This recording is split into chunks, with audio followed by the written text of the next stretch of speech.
Welcome to One Insight. My name is Rich Litvin. I grew up in London and I now live in LA. And this is a podcast for extraordinary top performers. You see, I've coached some of the most successful and talented people on the planet. I see what most people cannot see, and I dare to say what most people wouldn't dare to say. And what I know about success is that on the other side of it, it can actually be lonely. You can feel like more of an imposter the more successful you become. And when you're the most interesting person in the room, you're actually in the wrong room. I coach around insight. Life looks one way, something happens, the world looks different, and your entire world changes. It can happen in an instant. And this podcast is called One Insight because a single insight can change everything. In this episode, I'm coaching a woman who most people would look at and think has been super successful in her career. But it doesn't matter how successful we look on the outside, how we feel on the inside is what counts. And for her entire life, she's felt that she doesn't fit in. And I help her see that this is her gift.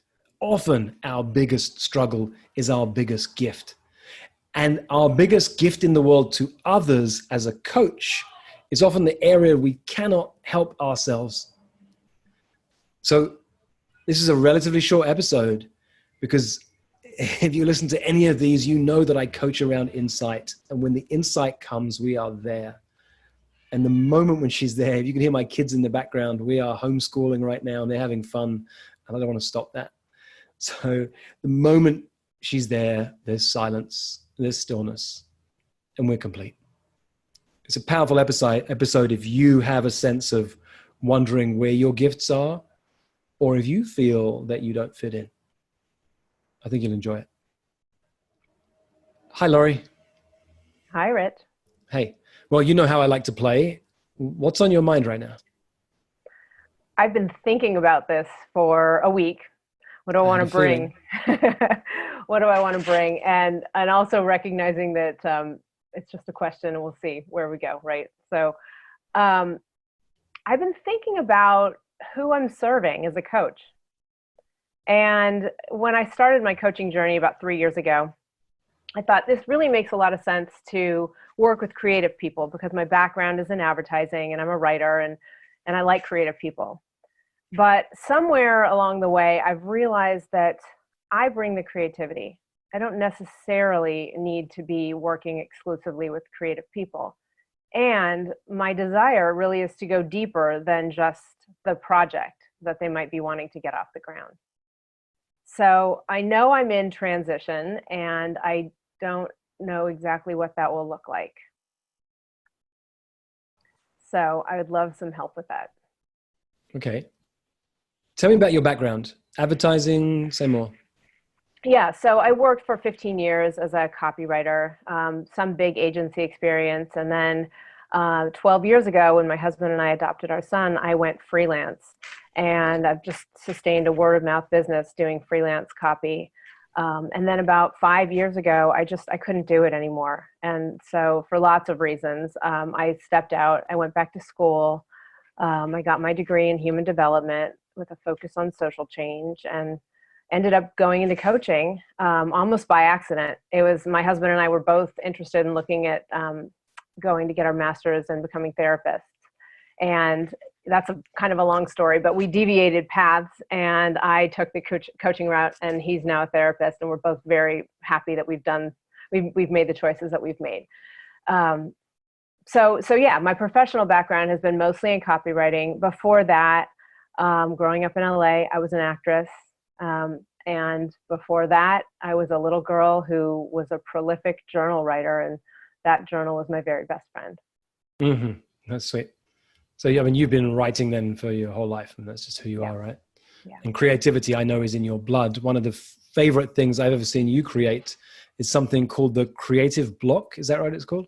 That's what it is. Yeah. Yeah. This is an amazing tool if you're listening and you get stuck. It's literally a box that looks like a solid block. You pull it out, open the lid, and it's full of ideas to get you out of all the things that block you. And I love that idea because we all get our creative blocks. Where Sure. can people get that? Because it's such a great tool. Can people buy that? They can buy it on Amazon. Easy peasy. Nice. Yeah. Did they just put creative block into the search box? Yep, that's it. Great. Find Okay. me. Love it that we can give some value to people because it's an awesome tool that you've created. So you're you. super creative and you've got these tools of copywriting and then also these skills these days of being a high-level coach. And you're someone who I trust so much that you're on what we call our source team for 4PC, which means that you are there in service of the people in 4PC. We don't get people to support us on our programs from TaskRabbit for $15 an hour. We have people like you and Jenny who've been super successful in other fields and want to come in and be of service to our high-level clients. But we don't drop the bar. So you have to be the kind of person who could be in the seats of 4PC in order to be there in service of people in 4PC.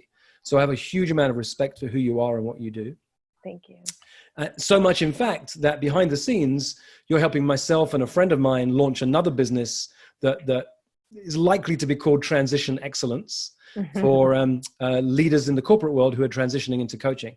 And so there's a huge amount of trust I have in who you are and a belief in who you are and what you do, Laurie. Thank you. Thank you. That means a lot to me. It really does. Yeah.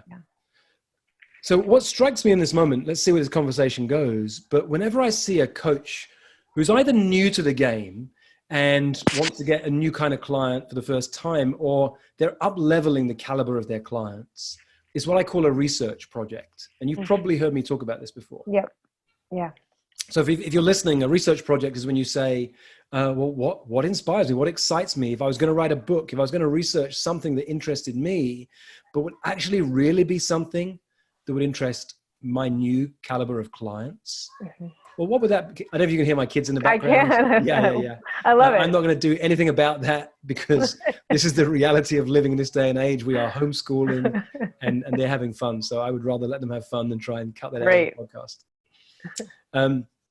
So what excites you enough? Well, let me give some context. So the first research project I ever did, when I went into coaching, I wanted to study confidence because I had this theory that some people were naturally confident and I wasn't and had never been and didn't know if that was possible. And I spent 2 years traveling around the world interviewing what I called the world's most confident people. I learned a lot about confidence and learned a lot about myself, realized that the distinctions I had were quite wrong. And it was fascinating research and I met amazing people, some of whom helped my career in all sorts of ways that I couldn't have imagined. Later on, fast forward a few years, and I'm coaching very powerful women, and I start a new research project, and I was interviewing the Forbes 100 most powerful women and those on their way. So that's just a bit of background for people who may not be familiar with that. Anything that comes to mind for you? If I could be paid to research something, it would be this. Yes. Okay. Yes. I've been thinking about this and I wrote down 3 things. So one is late bloomers who are ready to live their truth. 2, well, okay, there's a bunch. There's 4. Okay. 2 is introverts who are ready to make their own kind of mark. And I'll just read the third one. And 3 is girls, like maybe young women and girls who want to learn how to be their own best friend. You said there were 4. Okay, there's the 4th one is weird, so I'll read it. Just misfits with open minds who are looking for satisfaction in their lives. Tell me about misfits. I mean, I feel like in a weird way, though I don't look the part, I just don't fit in. And I know it's not about fitting in. We all belong, right? But that feeling, especially as a young person growing up and not knowing exactly where my place was in the world and not sure where to find not just my people, but my thing.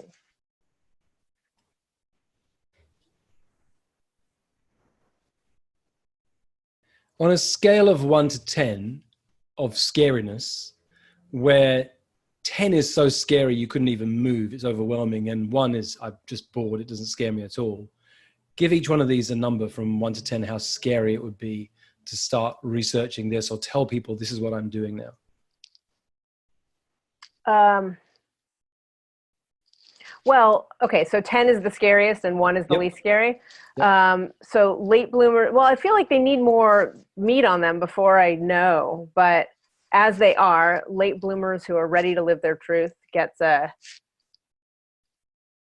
mean, okay, the only one that stands out is even kind of scary is the misfits with open minds.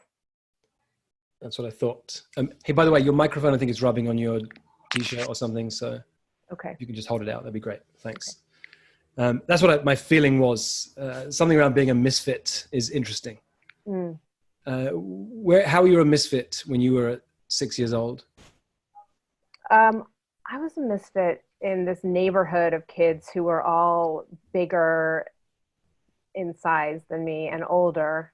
And I was the only Jewish girl in the neighborhood.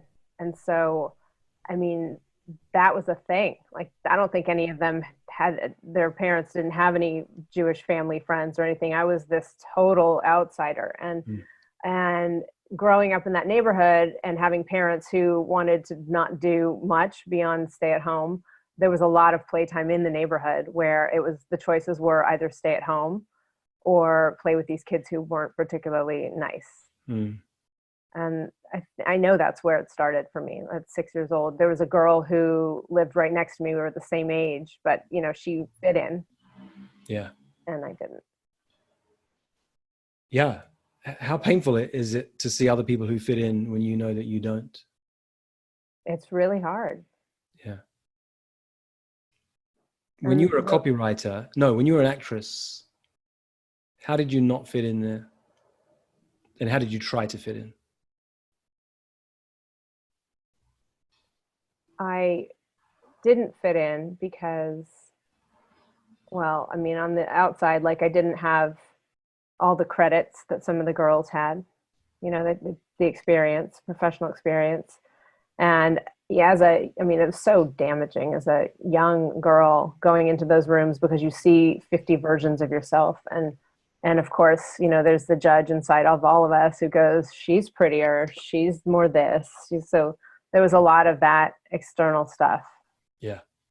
Yeah. Not very healthy to be living in Hollywood when you're a 20-something young woman. No, really not. Then you were a copywriter. How did you not fit in as a copywriter? I did fit in as a copywriter. That was easy. In a lot of ways, what I loved about copywriting is what I love that I bring to my coaching, which is just a lot of ideas, a lot of brainstorming, a lot of creativity. Those are all translatable skills for me. And that was fun. That was a fun time. It felt like a very shallow pool and I knew I needed to get out, but there was a lot of fun to be had in that. Tell me, would I be right when I hazard this guess that your gift as a copywriter and as a coach was the opposite of fitting in? It was actually helping people stand out. Yeah, 100%. And Rich, I'm really good at helping other people stand out, and I haven't done it for myself. Well, you probably can't. I'm really good at hiding and being in the background. And, I think you know that.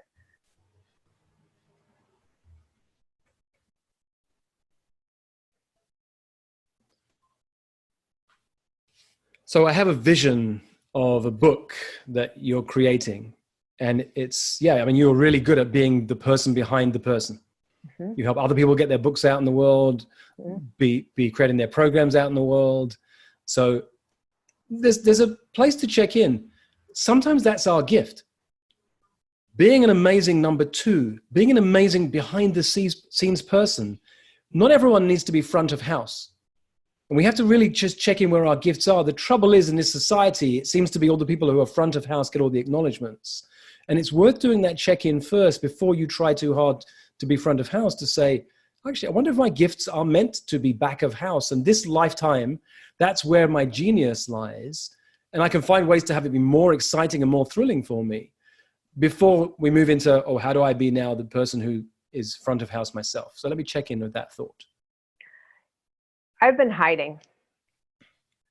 I don't want to be back of house. I want to support people who I believe in on a project basis, but I don't want my career to be that. Like I want to do my thing. And it feels edgy to say that because I'm still figuring out what my thing is. No, you're not. You've known your thing your whole life. Your whole thing is that you feel that you don't fit in, and then you try to hide and you don't stand out. You know what your thing is. You're really gifted at helping others who have been hiding to stand out. You're not figuring out your thing. You've just hid away from it, which is the whole thing.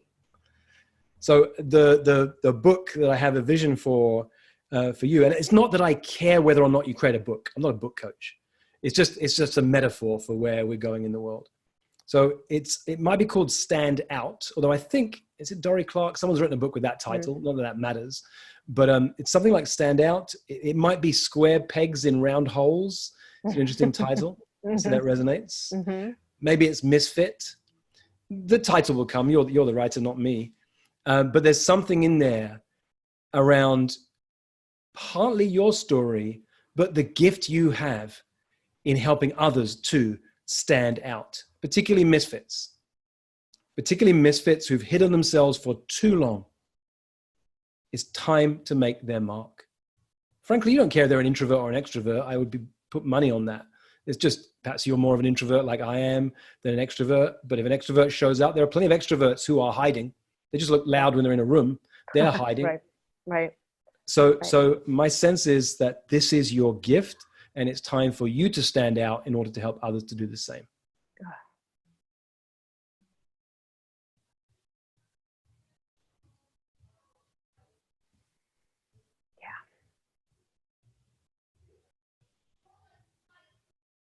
Yeah. That's a good reason to do it. Yeah. I've been trying to figure out what the reason is to do it that doesn't feel like something self-serving.